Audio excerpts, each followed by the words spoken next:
Hi, my name is Amy Heyse, and today I'm going to be walking you through how to draw a shepherd. This is part of our Nativity series. We're going to be using simple lines and simple shapes, and I'm going to show you how to do everything step by step. For this project, you'll need a piece of paper, a pencil, and something to color with. The first thing we're going to do is we're going to sketch out an oval for the head.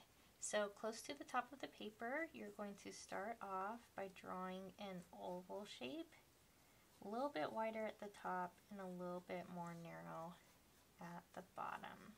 Then we're going to be putting in some curved lines for the neck. So close to the bottom of your oval head, you're going to have one part of the neck swoop off towards the left and one part of the neck swoop off towards the right.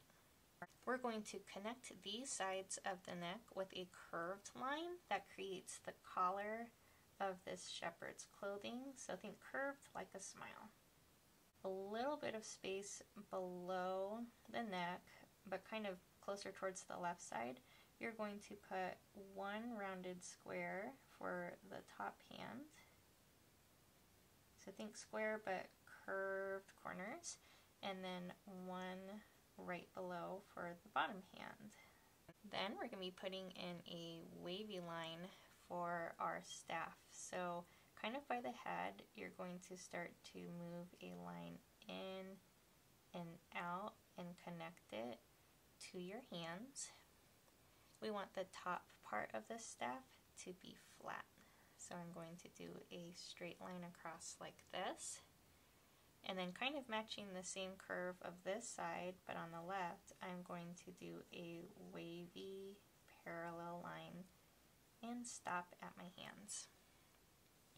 We're going to continue this staff all the way down. So underneath the bottom hand, I want you to put one line down on the left side, close to the bottom of your paper, and one line coming down to the right side. And we're going to connect those parallel lines with a curve like a smile. That way the staff looks a little bit rounded, more three-dimensional down on that bottom.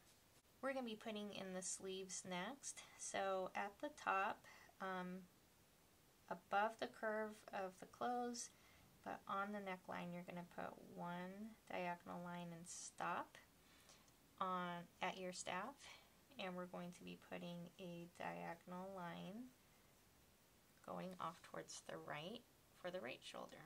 The curves of the sleeve kind of remind me of the curve of a parenthesis, very, very shallow.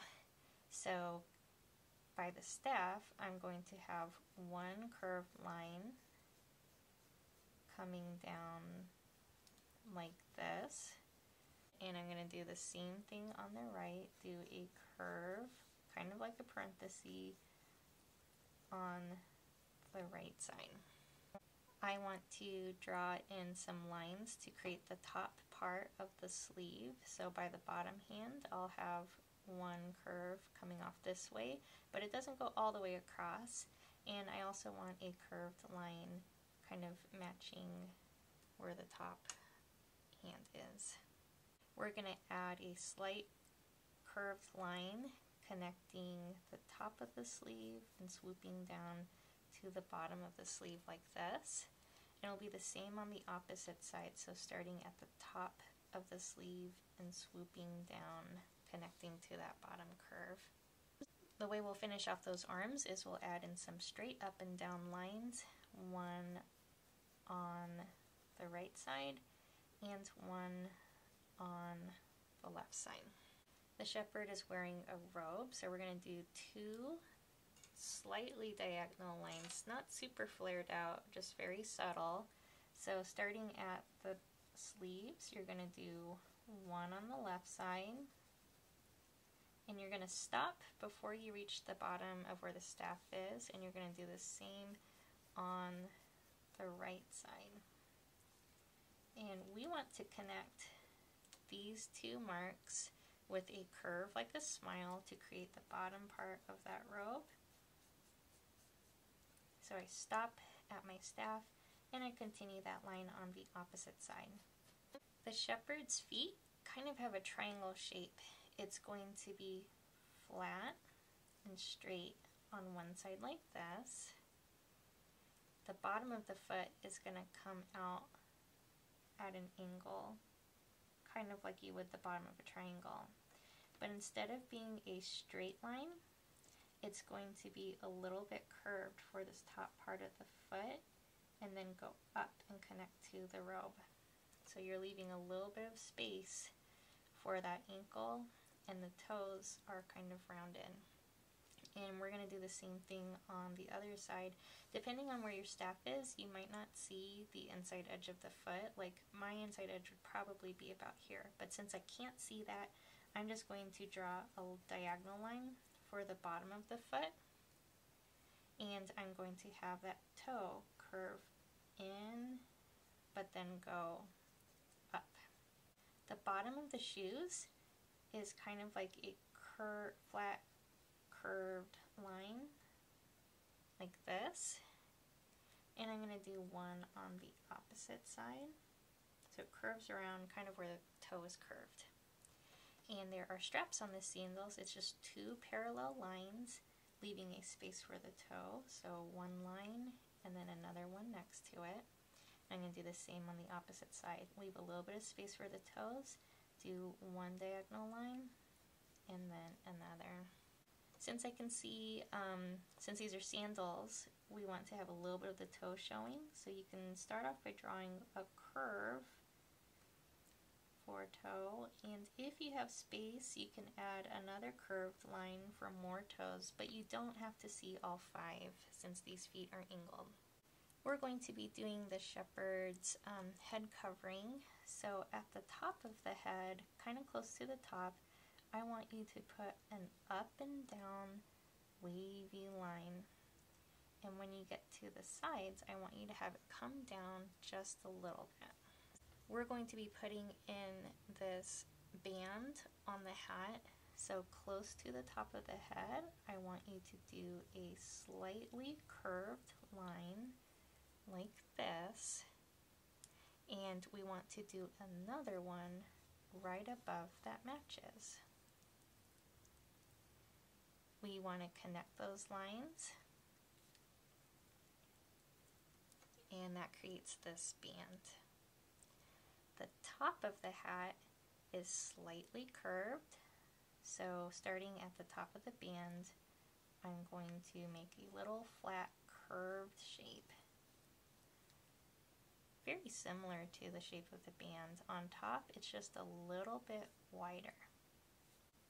For the sides of the hat, we're putting in a curved line, so starting at the bottom of the band, you're going to curve past the head, past the wavy line, and it's going to connect where your shoulder is. So it's curved and long. We're going to do the same thing on the other side, but you'll probably have to stop at your staff and then continue that line on the other side. You can erase any headlines that you don't need. And last, we're going to be working on the face and the ears. So we're going to put in some little curves, think parenthesis for the ears, one on the left and one on the right. I'm doing a simple face, so I'm doing circles for the eyes, kind of about the middle of that oval shape like this, leaving a space in between. And then I want to do a small circle on the inside, so it's bright at the top and it's going to be dark at the bottom. And you can change the shape of the eyes if you wish. I'm going to do a little curve like a U or a smile, so it's halfway in between the eyes and the bottom of the chin. So about right here, I'm just going to do a little curve for the nose, and then I'm going to do a bigger curve for the smile.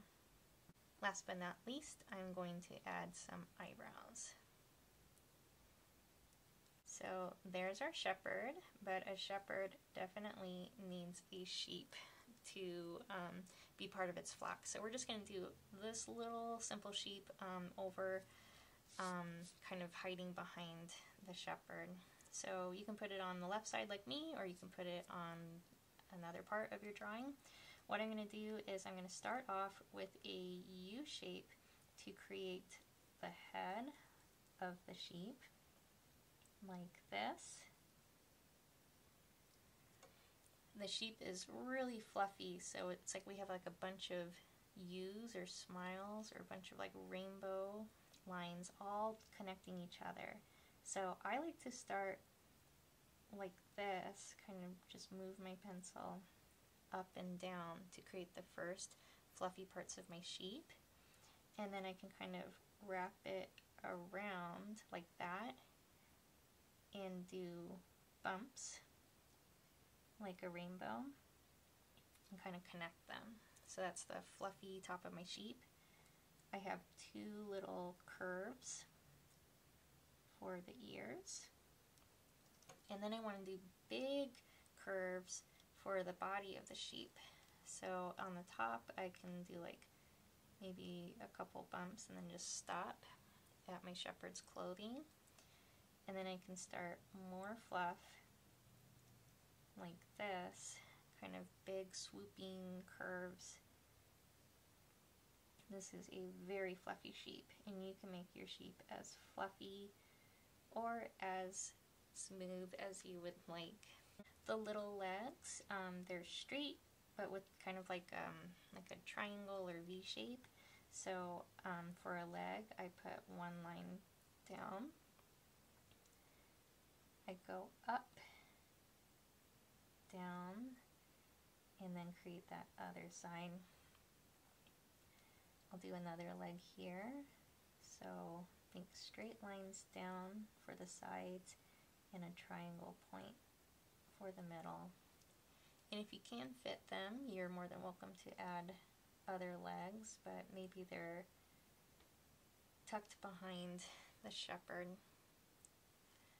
To finish up the face of the sheep, we're going to do 2 circles.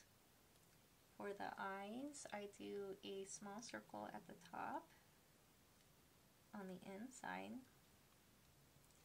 The nose is a curve close to the bottom curve of the head with a straight line coming down.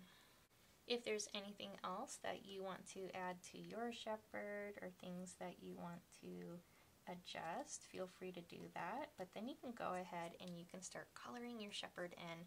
I'm going to be using markers, but you can use colored pencils, crayons, paints, whatever you want, or even a combination. One thing I like to do when I do markers is I like to outline my pencil first with a pen. You don't have to do this though. So if you want to match my coloring, you can follow along. I'm going to speed up the next section, but I'll show you what it looks like at the end.